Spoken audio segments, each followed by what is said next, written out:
내가 이 작업을 밖으로 내보냈을 때 나는 어떤 시선을 받을 수 있고 내가 어떤 시선을 줄 수 있고 이 사회 안에서 나는 어떤 시각으로 바라봐야 될까에 대한 고민이 되게 컸었어요.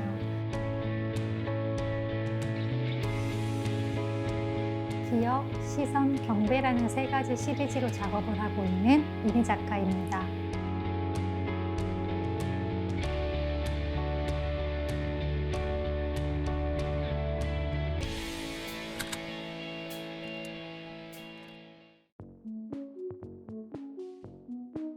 안녕하세요. 네네. 아유. 오시느라 고생 많으셨죠? 아니 뭐 그냥 왔습니다. 네. 여기가 이제 작업실. 네, 맞아요. 집 같은데 여기가. 네. 집은 옆에 따로 있고요. 네네. 집이랑 분리돼서 작업실? 작업실을 따로 이제 아파트로. 네. 네. 그럼 이쪽에서 작업을 하시고. 네네. 원래 집이라 그러는데 깔끔한데요? 아무래도 이제 제 작업 스타일이 정적으로 작업하는 스타일이다 보니까 깨끗한 환경인 것 같아요. 앞에 뷰도 좋고. 오다 보니까 방들이 있는데 네네. 거기는 그러면 첫 번째 입구했던 방은 이제 작품이 완성되면 이제 보관하는 작품 방이고, 보관하는 방? 네네네. 가운데 방은 이제 제가 밑작업이나 작업 중인 것들을 잠깐 보관하는 용도의 방이에요. 좀 분리돼 있어. 그래서 더 깨끗해 보이시는. 그러니까 아파트가 방이 많잖아요. 그렇죠. 그 방들을 잘 알차게 사용하고자 제 나름대로 이제 생각을 해서 이제 구성을 한. 이거 지금 하고 있는 작업인가요? 네네네. 이건 재료가 다. 아크릴 물감으로 작업을 하고 있고요. 이 작업은 기억 시리즈라는 작업으로 이제 제가 이제 금 색깔로 세필을 이용해서 하나하나 동그라미를 그려서 동그라미 하나하나 다. 네네. 세필로 이제 하나하나 동그라미를 그리고 그 위에 이제 색을 입혀서 기억의 잔상을 표현하고 있어요. 그러니까 작가님 상상에 있는 풍경들을 다시 그리는. 네, 과거에 저희 이렇게 행복했던 기억을 이제 현재로 가져와서 재해석하는 과정이에요. 근데 이거 그리는데 시간 오래 걸릴 것 같은데. 네네, 맞아요. 그래서 많은 분들이 금 색깔로 다 미치를 하고 그 위에 점을 찍으면 되는 거 아니야? 라고 하시는데 그렇게 하지 않는 이유가 있거든요. 어떤? 왜냐하면 하나하나 그리면서 물감이 높낮이가 조금씩 달라질 거 아니에요? 그렇죠. 계속 하나씩 그린 게 어떨 때 두 개 그릴 때도 있고. 그렇죠. 그러잖아요. 그 물감이 네네. 조금씩 그 두께가 달라지잖아요. 맞아요. 색톤도 바뀌고. 네, 맞아요. 제가 붓에 물감을 한번 찍어서 하나의 동그라미를 그리는 게 아니라 두세 개는 그려요. 그렇죠. 그럼 처음에 동그라미는 좀 더 물감의 양이 많이 묻으니까 좀 더 진하고 두 번째, 세 번째 동그라미는 좀 더 연해지겠죠. 네네. 그런 행위들이 반복되면서 자연스럽게 밑작업에 물감의 높낮이들이 생기는 거예요. 그러면 이 빛이 들어오는 각도에 따라서 그 작은 높낮이가 다르게 빛을 반사시켜서 이 하나의 작품이 시간대별로 위에 올린 색을 다르게 반사시켜요. 그래서 아침, 점심, 저녁에 색깔이 다 미묘하게 다르거든요. 네네. 그렇게 하나의 작품도 시간에 따라서 다르게 느껴지게끔 하는 게 이 기억 시리즈의 포인트예요. 그러니까 어쩔 수 없이 시간을 투자해서 나올 수 있는 밖에 없는. 그죠? 네네네. 그 기억들을 계속 곱씹다 보니까 어느 일정 부분들은 사라지기도 하고 또 이게 100% 진실이 아닌 어느 정도 각색되기도 하고 달라지잖아요. 어쨌든 기억들이. 그러니까 처음 이 제스처부터 그게 시작되네요. 네, 맞아요. 또렷하게 동그라미가 생긴 것부터 점차 좀 빠지기도 하고 확실하게 더 두드릴 때도 있고. 네네네, 맞아요. 같은 기억도 현재의 상황에 따라서 다르게 느껴지는 것처럼 이 기억 시리즈 또한 주변의 환경에 따라서 다르게 보여지는 것도 그렇지. 하나의 일맥상통하는 이야기 포인트예요. 이게 이제 또 과정인가요? 네네, 맞아요. 처음에는 이렇게 제소칠을 아주 약하게 연하게 한 번만 칠하거든요. 그렇죠. 왜냐하면 이 금색이 약간 재질 미끈미끈해서 이게 밀려요, 그림이. 그래서 제소를 아주 묽게 해서 딱 한 번만 칠하고 결이 살아나게끔 그리고 그 위에 금색깔로 세필로 하나하나 동그라미를 채우는 거죠. 지금 이런 식으로 계속 채워가는 네. 과정. 네네네. 그래서 다 완성이 되면 이런 이제 식으로. 이렇게 빼곡하게 되고 제가 따로 이제 스케치는 따로 진행하진 않거든요. 네네. 이제 이렇게 밑작업을 한 다음에 위에 이제 점을 찍으면서 이제 하나의 저 기억을 만드는 거죠. 지금 어떻게 보면 사실 점이잖아요. 네네. 거기 어디 하나를 딱 찍고 거기서 그렇죠. 시작하는 건지. 그렇죠. 탁, 탁, 탁, 탁 이렇게. 찍어놓고 우리가 보면 바둑에 어떤 포석한다고 하죠. 네, 맞아요. 던져놓고 그다음부터 이제 집을 네네. 만들어가는. 그러니까 저만 아는 포인트들의 점을 찍어서 거기서부터 확장되는 작업이에요. 그다음부터 형태가 하나씩 나오겠네요. 네네, 맞아요. 그 기억이 잔상이 되게 또렷한 게 아니라 그렇죠, 어렴풋이 남아있잖아요. 네네네. 그 기억을 잔상을 토대로 이제 재해석해서 작업을 하는 거예요. 그러니까 제가 지금 숲에서 느끼는 감정의 색과 기억의 색깔을 조합을 해서 이제 작업을 한다고 보시면 돼요. 그 색깔 만드는 것도 또 일이겠네요. 네, 그래서 솔직히 이런 밑작업은 그냥 시간만 있으면 노동적으로 할 수 있는 일이지만 이 색을 올리는 건 되게 예민한 작업이거든요. 그렇죠. 지금 보니까 같은 색이 아니잖아요. 네, 그리고 신기하게도 이 점 하나의 색깔로 느낌이 또 달라지기도 해서 이렇게 점을 하나 찍었지만 뒤로 계속 와서 보면서 이 분위기랑 맞지 않는 점은 그 위에 다시 또 덧칠을 해서 색깔을 이제 전체적인 느낌과 밸런스를 맞추고 있어요. 그러니까 그거는 사실 작가님밖에 모르잖아요. 그쵸, 맞아요. 이게 맞은지 안 맞은지 맞아요. 네, 끝날 때까지 아무도 모르는 거. 맞아요. 네, 이게 좀 시간 걸릴 줄은 대충 아는데 대략 얼마 정도 이게 좀 시간이 소요되는지.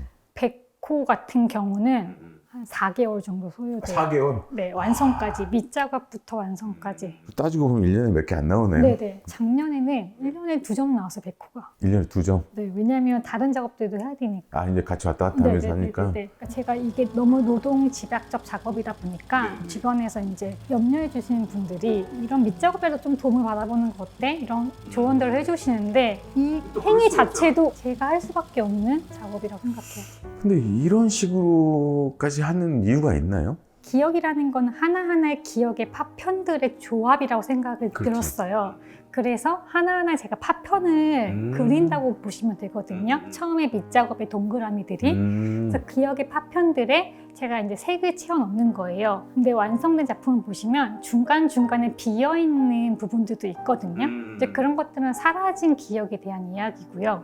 색감이 칠해진 이미지들은 실제 사실을 바탕으로 한 거지만 이게 100% 사실이라고 생각하진 않거든요. 왜냐하면 시간의 흐름에 따라서 퇴색되고 각색되고 제가 좀 더 기억하고 싶은 대로 아마 기억이 흘렀을 그렇죠. 테니까 그렇기 때문에 개인적으로 시작된 작업이지만 이게 개인적이지 않다고 저는 생각을 해요. 왜냐하면 그 누구나 바다나 숲이나 나무는 봤을 테고 제 머릿속에 있는 기억이지만 제 작품을 보고서 보는 감상자들도 그때의 그 이미지를 생각할 수 있다고 생각하거든요. 저기 완성된 거를 잠깐 보시면 이건 이제 완성된 작품인데 보시면 이제 빈 공간들도 보이실 거예요. 빈 네, 점들도 그렇죠. 그런 것들은 제가 이제 사라진 기억들 파편이라고 이제 생각을 하는 거고 제가 아버지랑 되게 등산을 자주 다녔는데 이거는 아버지와 함께 오른 산 정상에서 바라본 풍경을 그린 거예요. 그래서 안개가 자욱해서 해가 뜨는 직전에 약간 그 느낌?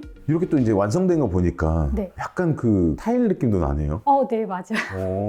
그러니까 어떻게 보면 이런 지금 비어있는 공간들이 더 그래서 그런지 좀 더 그림이 아련한 느낌이 좀 든다고 할까요? 네, 맞아요. 제 기억 시리즈는 딱 봤을 때 정확한 이미지는 아니에요. 그리고 더 가까이서 보시면 그냥 수많은 점들에 불과하잖아요.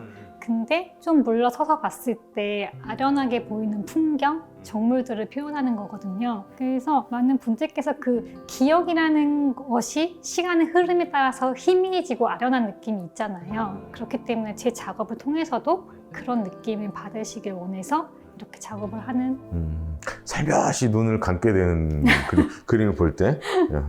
근데 여기는 좀 느낌이 다른 작업 같은데. 네, 맞아요. 이거는 경배 시리즈라는 작업이에요. 경배. 네네. 이제 저의 약간 신앙 고백 플러스 가장 솔직하게 표현하는 일기 같은 작업이라고 제가 항상 설명을 하는데 살다 보니까 세상의 시련들이 예고 없이 그냥 어느 날 문득 다가오더라고요. 근데 그런 것들이 저희가 바닷가에 가면 멀리 해안선에서는 파도를 보지 못하지만 거기서부터 밀려왔던 파도가 발 밑에 왔을 때야 비로소 파도인 걸 느끼잖아요. 그래서 그 파도를 맞기도 하고 피하기도 하잖아요. 이 세상의 실험 또한 이 파도와 같다는 생각을 했어요. 그래서 이런 붓터치를 통해서 파도의 이런 포말 같은 느낌을 내려고 한 거거든요. 그게 세상의 실현을 뜻하는데 그런 실현들이 한 번 왔다가 사라지고 이런 게 아니라 한 번 닥칠 때 끝없이 몰려오는 듯한 느낌을 많이 받은 거예요. 아, 진짜 파도처럼. 네네네네. 겹겹이 계속 밀려오는 그런 내 외부의 실현들을 표현을 하고 있고 경배 시리즈는 항상 이 아이콘이 존재해요.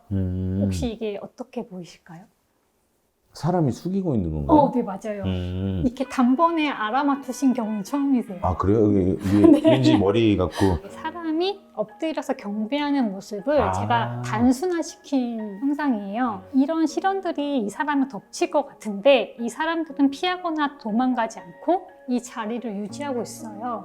그 이유는 이겨낼 수 있고 이 실현은 곧 사라질 거고 없어질 거야 라는 저 나름대로 경험에서 온 이야기라고 보시면 돼요. 어떻게 보면 구석되게 딱 이렇게 있어가지고 뭐냐면 버틴다기보다는 약간 이런 것 같아요. 어차피 넌 갈 거야. 네, 맞아요. 약간 그런 느낌으로. 네. 네. 그러니까 좀 더 어렸을 때는 이런 실현이 오는 게 너무 무섭고 어떻게 하면 피할 수 있을까를 고민했던 것 같아요. 근데 저도 이제 곧 40이라는 나이를 바라보면서 이런 실현들은 나의 의도와 상관없이 언제든지 올 수 있어. 근데 이 실현을 나는 겪으면 잘 이겨내면 나는 그만큼 성장할 수 있는 거야 라는 걸 조금씩 깨닫기 시작했어요. 거의 이제 자기한테 얘기하는 어떻든. 네, 맞아요. 그래서 일기 같은 작업이라고 말씀드리는 게 저희 진짜 솔직한 고백들을 단순하게 표현을 하는 작업들이에요. 그래서 많은 분들이 되게 많이 공감을 해주세요. 그렇죠. 왜냐면 그런 거는 누구나 다 경험할 수 있는 맞아요. 그런 거니까. 네, 그리고 네. 어떤 누군가는 현재 상황일 수도 있고 네, 맞아요. 또 누군가는 지나간 상황일 수도 있고. 네네네. 그럼 이런 식으로 약간 시리즈를 좀 작업을 하시는 건가요? 네, 경배 시리즈 안에서도 좀 약간 다양한 이제 형태들이 있고 과거에는 이제 금색의 금색으로만 이제 작업을 했다가 서서히 또 변화된 과정들이 있어요. 지금 현재 이제 남아있는 작업들은 초기작들은 이런 금색이 금색으로 표현된 작업이에요. 참 묘한 색이죠, 이게 사실 어떻게 보면. 덩어리감으로 있어서 색감이 약간 변화된 네, 느낌. 맞아요. 처음에 아까 그 동그라미 그린 것처럼. 네네. 그래서 여기서도 이 사람이 있지만 그러네. 저의 감정과 그날의 기분 아니면 제가 느낀 것들을 단순한 저만의 기호로서 뭔가 풀이한 게 이제 경배예요. 잠깐 저기는 좀 다른 느낌인데? 이거는 이제 시선 시리즈라는 다른 작업이에요. 시리즈. 네, 다른 시리즈예요. 시선이는 게 눈 네, 항상. 맞아요. 어. 이 시선이라는 게 저는 시선을 많이 신경 쓰는 사람이 아니라고 생각하면서 살았는데 아니었던 거예요. 근데 그게 너무 어렸을 때부터 있었던 거라 제가 없다고 생각했던 것 같은 거예요. 부모님에게는 착한 딸, 학교에서는 말 잘 듣고 공부 잘하는 학생이어야 되고 이런 것들이 그냥 너무나 몸에 배웠던 거죠. 근데 이게 피로도가 의식하지 못하다가 성인이 되고 계속 자라다 보니까 그 피로감이 쌓이는데 이게 어디서 오나 생각했더니 이 시선이었었어요. 작가님이 이제 곰곰이 생각하다 보니까. 네네. 상대방이 저를 바라보는 시선이 있고 제가 상대를 바라보는 시선들이 있잖아요. 네네네. 사회 안에서의 다양한 시선들이 존재하는데 이런 시선들 사이에서 살아갈 수밖에 없는 거죠. 그렇죠. 네네. 그리고 이게 사회의 관계망인 거고. 그래서 지금 우리 현대인들이 살아가고 있는 이런 사회상 서로 시선을 주고받는 이런 것들을 이제 나타낸다고 보시면 돼요. 그 시선들이 다 얽히고 설켜서 이것도 다. 다양하게 연결되어 있고 어떻게 보면 지금 이 시리즈를 했잖아요. 네. 근데 약간 보면 과거, 현재, 미래 같은 느낌? 네, 맞아요. 그 얘기를 해드리고 싶었는데 네네. 세 가지 시리즈가 그냥 각기 보면 다 다른 작가가 그린 거라고 아시는 분들도 계세요. 그래요? 느낌이 약간 다르다 보니까. 저는 이렇게 듣고 보니까 그냥 다 같아 보이는데. 듣기 전에는 그렇게 음. 보시고 이야기를 들으면 그제서야 그렇네 라고 하시는데 저희 과거, 기억, 현재 시선 그리고 제가 나아가고자 하는 방향성에 대한 경배 이게 저라는 사람의 과거, 현재, 미래에 대한 이야기거든요. 그러니까 어떻게 보면 사실 이 작가님의 기억 시리즈가 사실 노동 집약적이면 시간이 네네. 많이 필요한 거잖아요. 그럼 거기에 엄청난 집중력이 필요하니까 그런 게 하다 보면 그 다음으로는 약간 이제 경배 시리즈 같은 경우는 좀 더 이거를 해소하는 어떤 그런 부분이니까 네네. 프로세스 자체적으로 봤을 때 이 작품 한정하고 그 다음에 이제 좀 이제 풀어야 되니까 이리로 넘어가지 않을까. 네, 맞아요. 근데 기억 시리즈 완성을 다 하고 다른 건 넘어가는 건 아니고요. 다 펼쳐놔요. 세 가지 시리즈를. 그래서 기억을 하고 근데 기역은 눈의 피로도가 되게 심하거든요. 그렇죠. 그래서 기역을 하다가 그 다음에 이제 경배로 넘어가죠. 근데 경배는 눕혀놓고 작업을 해야 돼요. 그렇지. 그럼 이제 허리를 숙이고 작업하다 보면 이제 허리가 아파. 그러면 이제 시선실을 뒤로 넘어가요. 우선 이제 계속 나를 지켜봤으니까. 네. 이게 어떻게 보면은 되게 감사한 부분 중에 하나예요. 왜냐면 제가 계속 기억실지만 하라고 하면 힘들어서 못할 것 같아요. 그러겠죠. 어떻게 보면 틈새를 계속 메꿔주는 것 같아요. 네, 맞아요. 지금 여기 틈새 메꾸듯이 네, 맞아요. 어떤 건 모래알, 그다음에 자갈, 그다음에 큰 돌 이런 느낌으로 네. 다 각자가 다르잖아요. 근데 같이 있기 때문에 잘 이렇게 섞이는 것 같아요. 네, 맞아요. 그것 때문에 사실 작가님의 근육 형성에도 도움이 될 것 같아요. 그쵸, 맞아요. 한쪽만 하다 보면 솔직히 망가지잖아요. 맞아요. 네. 그래서 골고루 망가지고 있어요. 아니 골고루 이제 좀 이렇게 풀어가면서 하면 좋지 않을까. 졸업은 2007년도에 하시고 중간에 약간 안 잡히던데 레이더망에 무슨 일이 있었는지 좀. 무슨 일이 있었다기보다는 학비부터 생활비 그리고 제가 350ml짜리 우유 하나로 하루를 버티기도 하고 했었거든요. 저를 약간 끝까지 내모는 극한의 상황에서의 생활들을 하다가 보니까 대학교 4학년 딱 졸업하고 나서는